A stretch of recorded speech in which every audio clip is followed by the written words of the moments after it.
السلام عليكم ورحمة الله وبركاته. أعوذ بالله من الشيطان الرجيم. بسم الله الرحمن الرحيم. نحمده ونصلي على رسوله الكريم. পরম করুণাময় অতীব দয়ালু বিশ্ব জগতের মালিক আল্লাহ তাআলা বলেন, ওমা কান আল্লাহু লিয়ুদিল্লা কওমান।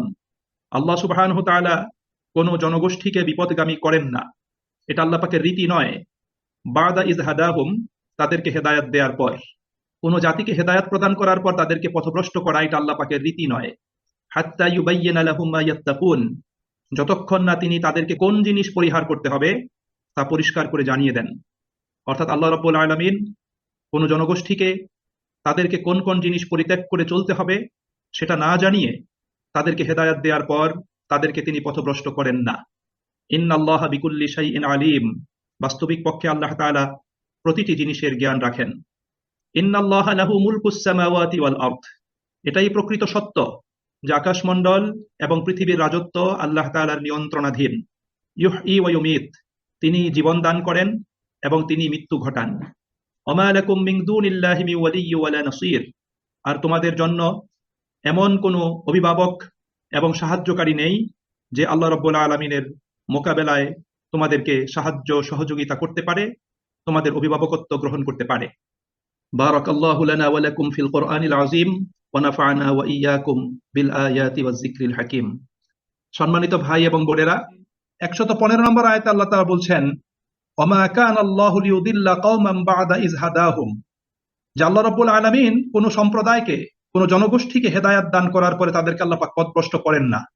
হাত্তা ইউবাইয়িনা লাহুম মা ইয়াত্তাকুন, যতক্ষণ না তিনি তাদেরকে এই বিষয়টি সুস্পষ্টভাবে জানিয়ে দেন যে কোন কোন জিনিস থেকে তাদেরকে বিরত থাকতে হবে, কোন কোন জিনিস পরিত্যাগ করতে হবে, কোন কোন জিনিস সম্পর্কে সতর্ক থাকতে হবে। অর্থাৎ আল্লাহ সুবহানাহু ওয়া তাআলা কোনো জাতিকে সতর্ক না করে, তাদেরকে ধ্বংসের পথ তাদের সামনে উপস্থাপন না করে, চিহ্নিত না করে আল্লাহ রাব্বুল আলামিন কোনো জাতিকে কি করেন না, কোনো জাতিকে আল্লাহ রাব্বুল আলামিন পথভ্রষ্ট করেন না, তাদেরকে বিপদগামী করেন না। এটা আল্লাহ পাকের রীতি নয়। ইন্নাল্লাহা বিকুল্লি শাইইন আলিম, আল্লাহ সুবহানাহু ওয়া তাআলা সব কিছু জানেন। আল্লাহ সুবহানাহু ওয়া তাআলা, এটা আল্লাহ পাকের বিষয়। এখানে একটা জিনিস আমাদের মনে রাখতে হবে যে আল্লাহর হেদায়াত দেওয়া এবং আল্লাহ পাকের পথভ্রষ্ট করা এই দুটো জিনিস। কারণ অনেক মানুষ বিষয়টা না জানার কারণে মানুষ বলে থাকে, আমি আল্লাহ চাইলেই তো হেদায়েত পেতাম। এটা কাফের মুশরিকরাও বলতো যে আল্লাহ চাইলেই তো আমরা হেদায়েত পেয়ে যেতাম, আল্লাহ চাইলেই তো আমরা সরল সঠিক পথে চলতাম, আল্লাহ চায় নাই তাই আমি সরল পথে আসি নাই, আল্লাহ চাইলেই তো আমি মসজিদে যাই নামাজ পড়ি, আল্লাহ চান নাই দেখি তো আমি মসজিদে যাই না, নামাজও পড়ি না, দোয়া করেন আল্লাহ যাতে চায়। এরকম কথা মানুষ বলে থাকে। সুতরাং এখান থেকে আমাদের প্রত্যেককে একটা জিনিস জেনে নিতে হবে যে মানুষের কোন চিন্তা কর্ম দ্বারা পদ্ধতি পরিহার করতে হবে তা আল্লাহ আগে থেকেই মানুষকে বলে দেন, 1 নম্বর। তারপর যখন তারা তা থেকে বিরত না হয় এবং ভুল চিন্তা এবং ভুল কাজে লিপ্ত হয় এবং তার উপর অবিচল থাকে, তখন আল্লাহ রাব্বুল আলামিন তাদের হেদায়াত করার এবং সঠিক পথ নির্দেশনা দেয়া থেকে আল্লাহ পাক বিরত হন। যে ভুল পথে তারা যেতে চায় আল্লাহ পাক সেদিকে তাদেরকে যেতে দেন। এটা হলো নিয়ম। কারণ এই মর্মে কোরআনুল কারীমের অনেক আয়াত রয়েছে। আমরা গত ক্লাসেও সম্ভবত বলেছিলাম, সূরা কাহাফের আল্লাহ তাআলা বলেছেন যে কুলিল হাক্কু মির রাব্বিকুম ফামান শাআ ফালইউমিন ওয়া মান শাআ, যে বলে দাও সত্য আল্লাহ পাকের পক্ষ থেকে আগমন করেছে, এখন যার ইচ্ছা সে সত্যটাকে গ্রহণ করুক, যার ইচ্ছা সত্যকে সে প্রত্যাখ্যান করুক, এতে আল্লাহ পাকের কিছুই আসে যায় না। কারণ এখানে আল্লাহ রাব্বুল আলামিন মানুষের যে ইচ্ছার যে স্বাধীনতা, এটা আল্লাহ রাব্বুল আলামিন মানুষকে প্রদান করেছেন। এখন এই ইচ্ছার স্বাধীনতার কারণেই কিন্তু মানুষের বাছবিচার, যেটা আমরা 111 নম্বর আয়াতের ব্যাখ্যায় গত ক্লাসে আমরা জেনেছি যে আল্লাহ রাব্বুল আলামিন মানুষের জান এবং প্রাণ জান্নাতের বিনিময়ে ক্রয় করে নিয়েছেন। এখন এখানে একটা জিনিস দেখেন, আল্লাহ পাক ক্রয় করেছেন, কি জিনিস ক্রয় করেছেন? জান এবং মাল। জান এবং মালের মালিক কে? এটা তো আল্লাহ তাআলা নিজেই। তারপর তিনি বলছেন ক্রয় করে নিয়েছি, এবং বিক্রি করছে কে? ব্যক্তি। কি বিক্রি করতেছে? তার জান এবং মাল। অথচ এটার মালিক সে নিজে নয়। তাহলে কি বিক্রি করতেছেন? কারণ ইসলামে তো যেই জিনিসের মালিক ব্যক্তি নয় সেই জিনিস তো বিক্রি করা যায় না। তাহলে এখানে কোন জিনিস বিক্রির কথা আল্লাহ তাআলা বলেছেন? এখানে যে জিনিসটা আল্লাহ রাব্বুল আলামিন বিক্রির কথা বলেছেন সেটা আমরা গত ক্লাসে জেনেছি। সেটা হলো মানুষের ফ্রিডম অফ চয়েস, সেটা হলো ফ্রি উইল। মানুষের ফ্রি উইল এবং মানুষের ফ্রিডম অফ চয়েস, এটাকে বিক্রি করে দেওয়া। যে আমি স্বেচ্ছায় আল্লাহ পাকের আনুগত্যটাকে মেনে নিচ্ছি কিনা, আমি স্বেচ্ছায় আল্লাহ পাকের নির্দেশের প্রতি আত্মসমর্পণ করছি কিনা, নিজেকে সম্পূর্ণরূপে আল্লাহ পাকের প্রতি সোপর্দ করছি কিনা, এই জিনিসটা আল্লাহ রাব্বুল আলামিন দেখতে চান। এই জন্য আল্লাহ রাব্বুল আলামিন দুটো পথই আমাদের সামনে উপস্থাপন করেছেন, এবং আল্লাহ বলেছেন যে দুইটা পথ, একটা পথ তোমাকে জান্নাতে নিয়ে যাবে, আরেকটা পথে অগ্রসর হলে তুমি জাহান্নামে পড়ে যাবে। সুতরাং কোন পথটা তুমি অবলম্বন করবে? এখন দুইটা পথের কল্যাণ ও কল্যাণ, তার সফলতা ব্যর্থতা, তার লাভ লোকসান, এই সব জিনিস আল্লাহ পাক মানুষের কাছে উপস্থাপন করেছেন, এবং মানুষকে আল্লাহ রাব্বুল আলামিন ফ্রিডম অফ চয়েস দিয়েছেন, ফ্রি উইল আল্লাহ পাক মানুষকে দিয়েছেন।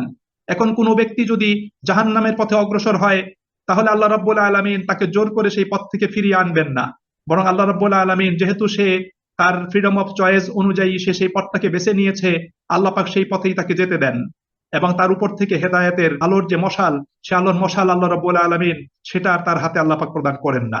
বিষয়টা হলো এরকমই, আপনাকে দুটো জিনিস দেওয়া হয়েছে। মনে করেন আপনাকে একটা গেমসে আপনাকে খেলার জন্য নেওয়া হলো মাঠে, এবং বলা হলো তুমি যদি এই কাজ করো তাহলে তুমি চ্যাম্পিয়ন হবে, তুমি জয়যুক্ত হবে, আর যদি এই কাজ করো তুমি জয়যুক্ত হবে না। তাহলে কি হলো?